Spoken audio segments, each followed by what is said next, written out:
Top of the morning, folks. This is Kurt DeVille with Counterpunch Boxing News, and I got another topic for you to discuss.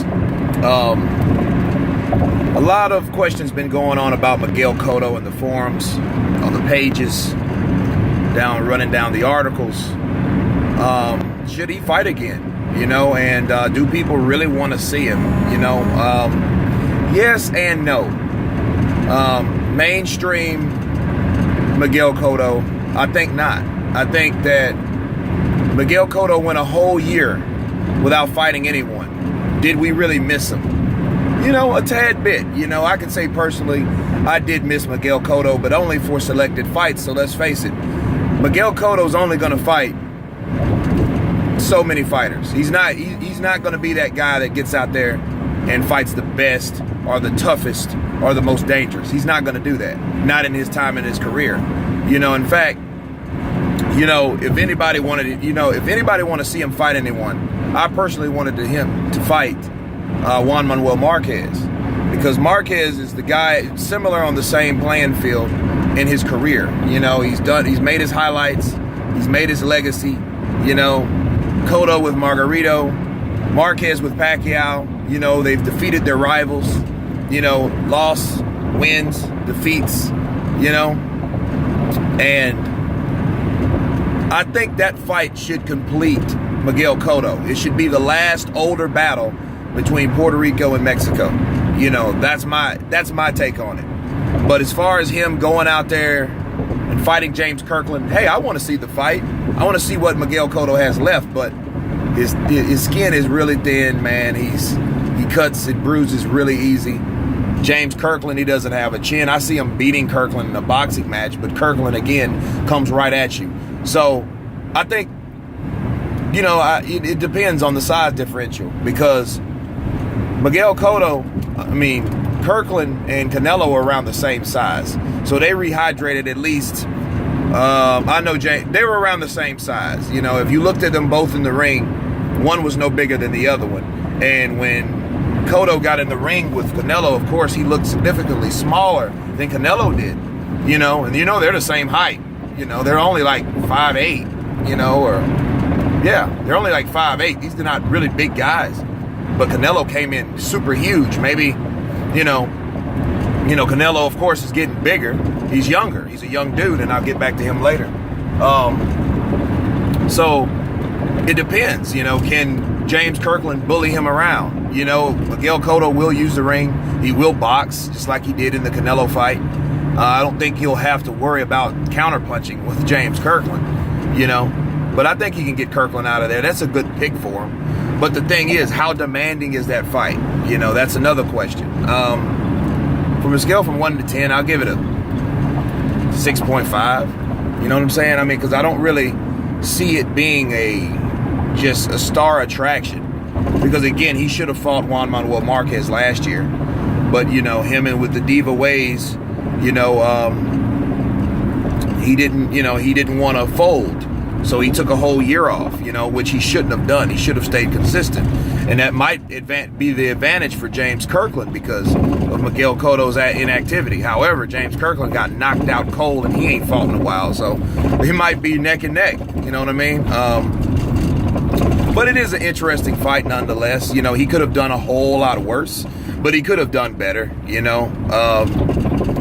I wouldn't want to see him I would like him to fight Lara. But no one's really going to fight Lara and take a chance with Lara. And Lara hasn't really been in there with the competition lately, that gives him that, I would like, that would be a refreshing fight for both guys, but I don't see it happening, But if Miguel Cotto was the dangerous guy and, wanted to take on some of the toughest and the most difficult, he's already been in there with Mayweather, you know what I mean? So let's see what that experience would bring him against a guy like Erislandy Lara. That would be a very